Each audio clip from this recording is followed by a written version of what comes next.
روایتوں کا مضمون ہے جو بچہ اپنے ماں باپ کے لیے دعا کرنا چھوڑ دیتا ہے اس کا رزق منقطع کر دیا جاتا ہے۔ لوگ کہتے ہیں یار برکت نہیں ہے، کاروبار نہیں ہے، نوکری نہیں ہے، روزگار نہیں ہے۔ چیک کرو تمہاری دعاؤں میں تمہارے ماں باپ ہیں کہ نہیں؟ ہمیں تو قرآن دعا سکھاتا ہے، آئے ہائے کیا دعا ہے قرآن کی، اللہم ارحمہما کما ربیانی صغیرا، اے اللہ تو ان پر ایسے رحم کر جیسے انہوں نے بچپن میں ہم پر رحم کیا تھا، بچپن میں جس طرح انہوں نے ہمیں پال پوس کر بڑا کیا، اے مالک اب وہ تیری رحمت کے حوالے۔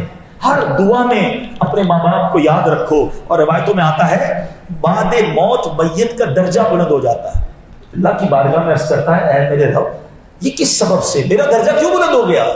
اس سے کہا جاتا ہے تیرے بچے نے تیرے لیے دعائے مغفرت کی ہے اس سبب سے۔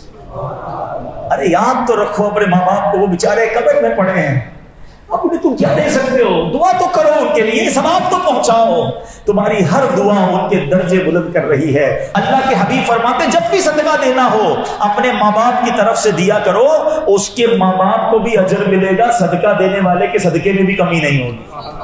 اپنا تو گیا ہی کچھ نہیں نا، ماں کو ثواب مل گیا۔ سنو ایصال ثواب جبریل امین لے کر جاتے ہیں۔ تصور کرو میری ماں کے پاس جائیں اور کہیں تیرے بیٹے نے بھیجا ہے،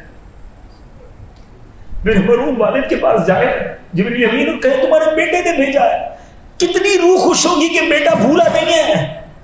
مگر کئی بیٹے ایسے جو بھول گئے، کئی اولاد ایسی ہے جو اپنے مرحوم ماں باپ کو بھول گئی ہے، نہیں کرتی ایصال ثواب، خود ہی نماز نہیں پڑھتے تو ایصال کدھر سے کریں گے؟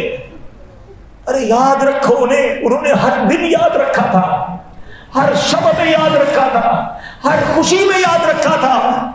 سنو جبریل امین تھال لے کر جاتے ہیں، کہتے تیرے فلاں رشتہ دار نے بھیجا ہے، اسے قبول کر۔ وہ مرحوم قبول کر لیتا ہے، اس پر خوش بھی ہوتا ہے، اور اپنے آس پاس کی قبر والوں کو خوشخبری سناتا ہے کہ دیکھو میرے بیٹے نے ثواب بھیجا ہے، میری بیٹی نے ثواب بھیجا ہے، میرے رشتہ دار نے، میرے پوتے نے ثواب بھیجا ہے۔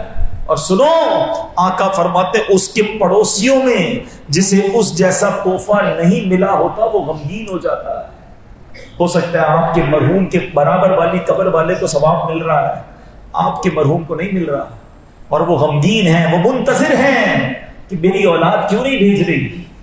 ایصال ثواب کیا کرو۔ ایک اور حدیث پاک میں آتا ہے، فرمایا جو ماں باپ کی طرف سے حج کرے ماں باپ کو بھی ثواب ملے گا، حج کرنے والوں کو 10 حج کا ثواب ملے گا۔ میرا تو حج ہی ملٹی پلائی ہو گیا۔ یہ ہے ماں باپ، ثواب کا میٹر بڑھانے والی چیز شخصیات ہے۔ اچھا زندگی میں دیکھا حج کا ثواب، ایک روایت میں ہے اب ماں باپ چلے گئے، کبھی کبھی خیال آتا نا یار حج کا ثواب چلا گیا، فرمایا جو ماں باپ کی قبر کی زیارت کرے اسے بھی حج کا ثواب ملتا ہے، ان کی قبر پر جا کر یاسین شریف پڑھے اللہ اس کی مغفرت فرما دیتا ہے۔ مگر یہاں نہ زندگی میں ماں باپ کو ٹائم دیتے ہیں، نہ مرنے کے بعد انہیں یاد رکھتے ہیں۔